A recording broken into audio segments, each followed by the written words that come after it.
أعوذ بالله من الشيطان الرجيم الذين كذبوا بالكتاب وبما أرسلنا به رسلنا فسوف يعلمون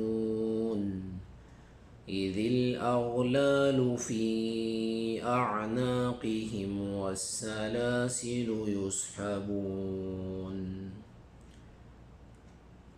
وہ لوگ جنہوں نے کتاب کی تکذیب کی اور اس چیز کو انہوں نے جھٹلایا جس چیز کے ذریعے ہم نے اپنے پیغمبروں کو بھیجا تھا، رسولوں کو دے کر وہ چیز ہم نے بھیجی تھی، ان تعلیمات کو انہوں نے جھٹلایا۔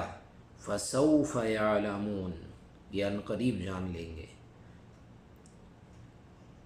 بیڑیاں ان کی گردنوں میں ہوں گی اور جہنم کی طرف ان کو گھسیٹ لیا جائے گا آخرت میں۔ یہ ہیں وہ لوگ۔ آج کل کا جو سب سے بڑا جو فتنہ جو چل رہا ہے پوری دنیا کے اندر، وہ ہے الحاد کا فتنہ۔ الحاد کا لفظ جو ہے یہ کوئی نیا لفظ نہیں ہے، یہ پرانا لفظ ہے۔ اس کا مطلب کیا ہے اور اس کی طرف دعوت دینے کا مقصد کیا ہے؟ الحاد جو ہے یہ اللہ رب العالمین نے قرآن میں بھی اس کا ذکر کیا ہے کہ ان الذین یلحدون فی آیاتنا لا یخفون علینا، جو لوگ ہماری آیتوں میں الحاد کر رہے ہیں ہم سے ڈھکے چھپے نہیں ہیں۔ اور الحاد جو ہے اس کا مطلب یہ ہے کہ اللہ رب العالمین کا انکار۔ یہ پرانے زمانے میں اس کا مطلب یہ تھا، قدیم زمانے میں، آج سے یعنی 18ویں صدی سے پہلے، 17ویں صدی سے پہلے تک اس کا مفہوم یہی تھا کہ خالق کا انکار، کہ بھائی تم مانتے ہو کہ اللہ ہے، میں نہیں مان رہا آپ کے ساتھ، تو اس کو بولتے ہیں ملحد۔ ہاں، الحاد پھر اس کی اور بھی قسمیں ہیں کہ اللہ رب العالمین کے اسماء و صفات کو نہیں ماننا، اللہ رب العالمین کے افعال کا انکار کرنا وغیرہ وغیرہ، وہ بھی ہیں۔ لیکن جو عام اس کا معنی جو پہلے لیا جاتا تھا اور جو تھا وہ یہ تھا کہ اللہ کا انکار۔ لیکن 18ویں صدی کے بعد ایک دم معاملہ الٹ گیا اور معاملے نے شدت اختیار کر لی۔ مؤرخین نے تو یہ لکھا ہے کہ جتنی بھی امتیں گزری ہیں کسی بھی امت کے اندر ملحد پیدا نہیں ہوا۔ ہاں، بعض لوگوں نے جو کہ کم عقل والے لوگ تھے، انہوں نے اللہ رب العالمین کا انکار کیا، جیسا کہ فرعون، اس نے کہا کہ وما رب العالمین، یہ رب العالمین کیا ہے؟ حالانکہ خود وہ ایک رب کی، اپنے کسی معبود کی وہ عبادت کرتا تھا اپنے محل کے اندر، لیکن بس وہ بولتے ہیں نا وہ کہ بس میں نہیں مان رہا، تو وہ والی بات تھی۔ اس نے کہا کہ انا ربکم الاعلی، میں ہوں نا تمہارا رب، حالانکہ اس کا رب تھا، جیسا کہ وقال الملأ من قوم فرعون اتذر موسى وقومه ليفسدوا في الارض ويذرك وآلهتك، فرعون کے وزیروں نے یہ کہا فرعون سے کہ تو موسیٰ اور اس کی قوم کو ایسے ہی جانے دے گا، یعنی ان کو جانے مت دے، ان لوگوں نے تو تجھے بھی چھوڑ دیا ہے اور تیرے معبود کو بھی چھوڑ دیا ہے۔ تو فرعون کا معبود تھا، لیکن وہ بولتے ہیں نا کہ بس وہ نہ ماننے والی بات تھی، وہ نہیں مان رہا تھا وہ۔ تو بہت کم ایسے لوگ تھے جو ملحد تھے پرانے زمانے میں، پہلے کے زمانے میں۔ لیکن 17ویں صدی کے بعد، 18ویں صدی جب سے شروع ہوئی ہے، کارل مارکس اور اسی طرح فروید اور اسی طرح نیشتہ نامی اس طرح کے جو بعض بڑے بڑے ملحد پیدا ہوئے ہیں جو اپنے آپ کو بڑے مفکر کہتے تھے، انہوں نے اور ڈارون، انہوں نے لوگوں کے آگے ایک نیا نظریہ رکھا اور کہا کہ دیکھو یہ الہ جو ہے یہ کوئی ایسا نہیں ہے کہ وہ کائنات چلا رہا ہے وغیرہ وغیرہ، الہ جو ہے یہ اپنے مرتبے کو اوپر لے جانے کا نام ہے کہ آپ اپنے آپ کو اوپر لے جاؤ۔ اور پھر ڈارون نے تو کچھ اس طرح وہ نظریہ پیش کیا کہ انسان جو ہے یہ بدلتا رہتا ہے، جس کی وجہ سے بہت سارے لوگوں نے یہ بات اس کی طرف منسوب کی کہ اس نے کہا ہے کہ انسان جو ہے پہلے بندر تھا۔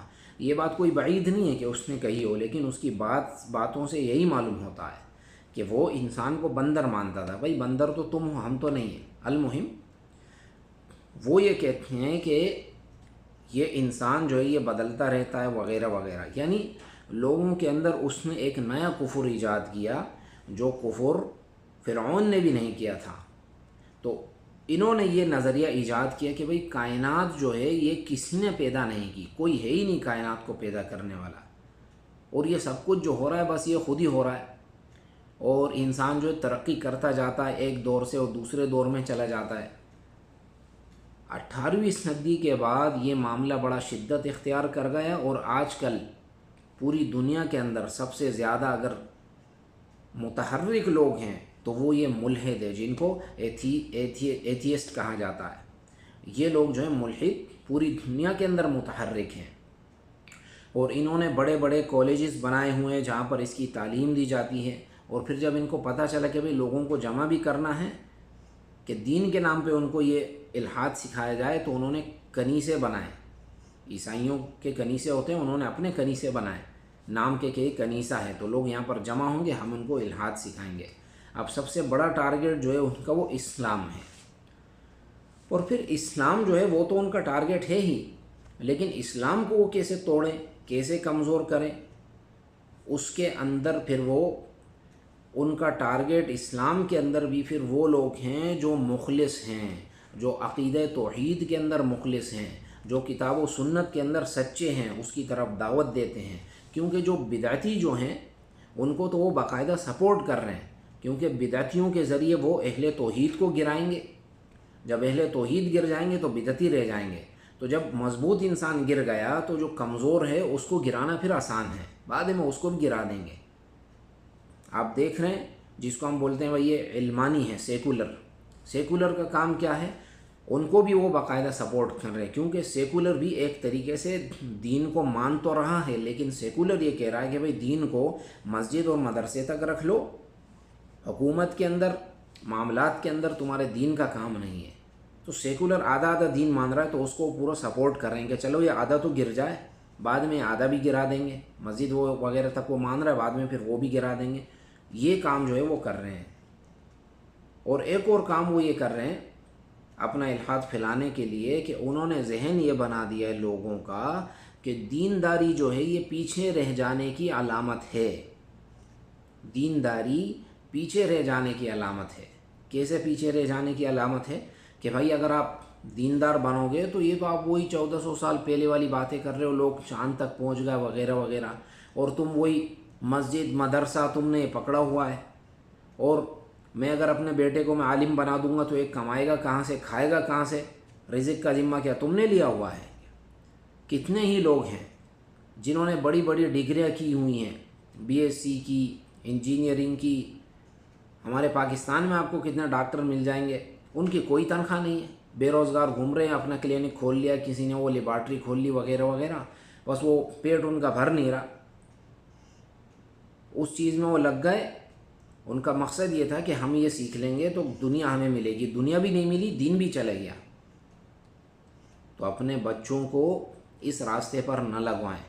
نحن نرزقک لا نسألک رزقا نحن نرزقک، اللہ پاک نے فرمایا ہم تم سے رزق طلب نہیں کرتے، ہم تمہیں رزق دیں گے، تم سیکھو تو صحیح۔ من عمل صالحا من ذکر او انثى وهو مؤمن فلنحيينه حیاتا طیبہ، جو انسان نیک عمل کرے گا، چاہے وہ مرد ہو یا وہ عورت ہو، حالت ایمان میں وہ نیک عمل کرے گا، ہم اس کو اچھی زندگی دیں گے۔ تو آپ دیکھ لیں کہ جو انسان مخلص اللہ کے ساتھ ہوتا ہے اور پھر وہ دیندار ہوتا ہے، اس کو اللہ کبھی ضائع نہیں کرتا، اس کو دنیا میں بھی اس کو جو ہے سکون ملتا ہے، اور آخرت میں بھی اس کا دل جو ہے پرسکون ہوگا، بخلاف وہ لوگوں کے جو دین اس لیے چھوڑتے ہیں کہ یار میں کماؤں گا کہاں سے، رزق کہاں سے لاؤں گا۔ یہ ایک ذہن بن گیا ہے، یہ کنہوں نے بنایا ہے؟ یہ انہوں نے بنایا ہے، ملحدین نے، لوگوں کا، کہ یار تم وہی مولوی والی باتیں کر رہے ہو، زیادہ مولوی بننے کی ضرورت نہیں۔ اب تو ہمارے لوگ بھی یہ باتیں استعمال کرتے ہیں کہ زیادہ مولوی بننے کی ضرورت نہیں۔ کتنا مولوی بننے کی ضرورت ہے؟ اب آپ بتا دو کتنا بننے کی ضرورت ہے؟ تو وہ جو ہے الحاد جو ہے ہمارے ملک میں بلکہ پوری دنیا میں وہ یہ چیز پھیلا رہے ہیں۔ ذہن تو اب ویسے ہی بن گیا کہ عورت مرد کے برابر ہے، عورت سب کچھ کر سکتی ہے، عورت اور مرد کا اختلاط تو اب کوئی منکر رہا ہی نہیں۔ اور اسی طرح اسکولوں اور کالجز میں کیا کیا سکھایا جا رہا ہے ہمارے، وہ بھی ہمیں معلوم ہے۔ تو یہ ساری جو ہے الحاد کی دعوت بڑی تیزی سے چل رہی ہے۔ تو ہمیں جو اس سے پریشانی ہے، پریشانی وہ یہ ہے کہ یہ بڑی تیزی سے چل رہی ہیں، اور وہ لوگ جو اچھے خاصے دینی گھرانے سے تعلق رکھتے ہیں لیکن وہ اس کو کالج وغیرہ میں ڈال دیتے ہیں اور ایمان کی غذا دینا وہ بند کر دیتے ہیں۔